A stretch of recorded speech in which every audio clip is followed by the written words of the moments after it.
1924 मसीह मृत्युवरण कर जन्मस्थान हूँ बरगढ़ बरपाली थे। से एक गुणाकार परिवार में जन्मग्रहण करते एवं पंचम श्रेणी जा पाठ पढ़ते एवं से बुणुले बुणिकी से कौन बुणवा समय से कविता लिखा आरंभ करते। अनेक कविता ग्रंथ मध्य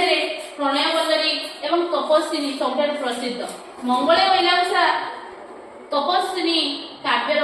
चतुर्थ स्वर्ग आनीत। वाल्मीकि आश्रम में रोकवा निर्वासिता सीता को स्वागत करने प्रकृति को मानव चरित्र भली उपस्थापन करिवारे गंगाधर मेहर सिद्ध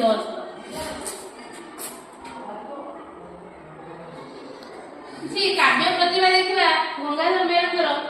इंदुमती कीचकवध उत्कल लक्ष्मी तपस्विनी प्रणय वल्लभ सीतांकर वाल्मीकि आश्रम को आगमन करते रामचंद्र परित्याग कर पहुंची गंगा नदी कूल एवं सेठारे से वाल्मीकि सहित से आश्रम को वाल्मीकि झील बोली ग्रहण कर आश्रम वनदेवी भाव में उपस्थापन कर देखिए वर्तमान जो कविताटी चौकी राग रचना कराई मंगले चरा जीव दृशा जानकी दर्शन दृशा हृदय बोली कर पल्लवे निहार मुक्ता धरी उपहार सीता बास बाहार प्रांगणे रही कलकंठ कंठे कहिला दर्शन दियो सती राति पाहिला।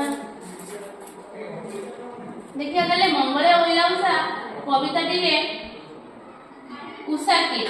नहीं उषा एक समय अवधि सूर्यंकर रश्मि जो पृथ्वी पृष्ठ पड़े पुणी जिते सूर्यंकर आलोक रेखार पद्म से समय अवधि को कहुई उषा बोली। मंगल आरती ब्राह्मण मुहूर्त मंगल समय शुभ समय से समय भगवान को आरती कराई कठिन शब्द लिखि विकच अर्थात विकसित राजीव होती पद्म निहार होती शिशिर पल्लव होती कलिया पत्र कलकंठ होती कोइली। देखा कौन कहते मंगले ओइला उषा विकच राजीव दृशा नहीं मंगल समय उषांकर आगमन होती समय विकच राजीव दृशा विकसित होती प्रस्फुटित होती किए ना होती पद्म पद्मरंगर नयन रे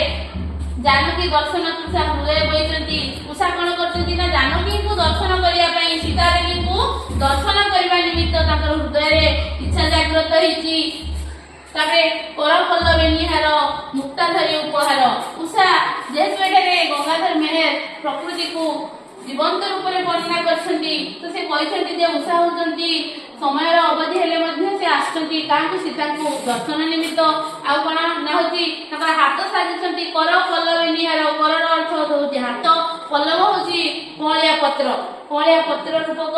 हाथ में मुक्ता धरिकी आसुँच निहार रूपक मुक्ता निहार कौन ना निहार होती काकर बिंदु नहीं निहार रूपक मुक्ताहार धरी आसुँच ना होती देखा करने